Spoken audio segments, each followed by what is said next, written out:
ప్రజల ఆస్తులు, రాష్ట్ర వనరుల దోపిడీ కోసమే పీపీపీ విధానమని మాజీ మంత్రి వైఎస్ఆర్సీపీ ఉమ్మడి విజయనగరం, విశాఖ జిల్లాల రీజనల్ కోఆర్డినేటర్ కుర్సాల కన్నబాబు విమర్శించారు.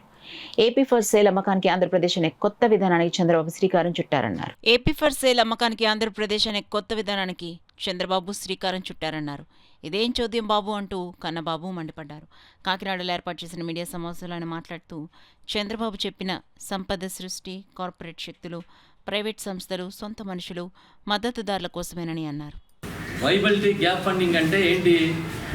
అది లాభదాయకం కావడం, ప్రాజెక్టు లాభదాయకంగా నడవడానికి అవసరమైన ఆ గ్యాప్ ఏదైతే ఉందో ఆ ఫండ్కి ప్రభుత్వం ఇస్తుందంట 20 to 40%.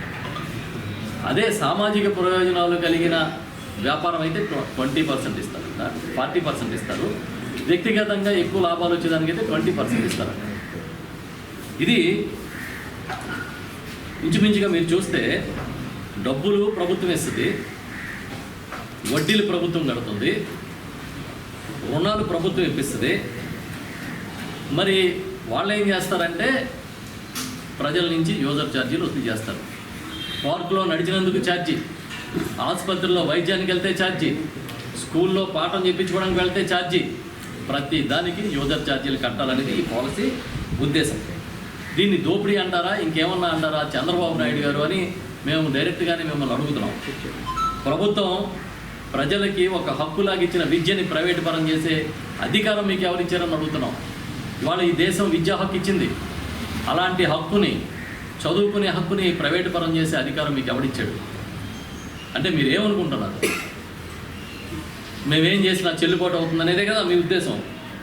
బాబు, మనుషులకేమో కాసులు వస్తాయి, ప్రజలకేమో కష్టాలు వస్తాయి. ఏం చెప్తున్నాం అంటే బాధ్యతగా ప్రవర్తించాల్సిన మీరు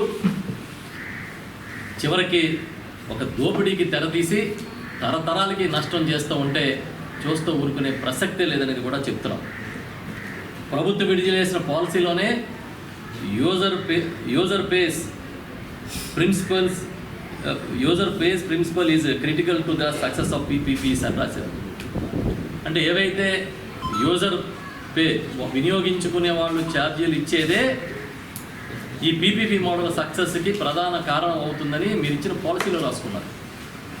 అంటే మీరేంటి, ముక్కు పిండి జనం దగ్గర సేవలకి డబ్బులు వసూలు చేస్తాం అని చెబుతున్నారు దీంట్లో, ఈ పాలసీలో. ఇందులో ఏమీ అనుమానం లేదు. మొన్నటి వరకు చెత్త మీద పన్నేస్తున్నారని తప్పుడు ప్రచారం, చెత్త వాగుతూనే ఉన్నారు ఎన్నికల ముందు. ఇవాళ మీరు వేసే దాన్ని ఏమంటారు? మీరు పారిశుధ్యాన్ని ప్రైవేటు పరం చేస్తే దాన్ని చెత్త మీద పన్ను అంటారా, ఇంక దేని మీదైనా పన్ను అంటారా? ఇంత చెత్తగా ప్రచారం చేసి జగన్మోహన్ రెడ్డి గారిని, వైఎస్ఆర్ పార్టీని బదనాం చేయాలని పెద్ద కుట్రతో పనిచేసి ఇవాళ మీరేం చేస్తున్నారని అడుగుతున్నాం. మీరు చేసేది ఏంటి? చెత్త మీద పన్ను వేయడం కదా. పారిశుధ్యం చేయాల్సిన మున్సిపాలిటీలు, పారిశుధ్యం చేయాల్సిన పంచాయతీలని పక్కన పెట్టి ఎవరికో అప్పగిస్తే వాడు రేపొద్దున మన ఇంట్లో చెత్త తీయడానికి కూడా డబ్బులు వసూలు చేస్తారు. ఇంటికి కుళాయి ఇచ్చినందుకు డబ్బులు, నీళ్ళకి మీటర్లు, చివరికి సాగునీరు కూడా ప్రైవేట్ పరం చేస్తారా? అసలు ఆలోచిస్తున్నారా మీరు? లేదంటే ఏదైనా కార్పొరేట్ కంపెనీలకి అమ్మేశారా మొత్తం వ్యవస్థని?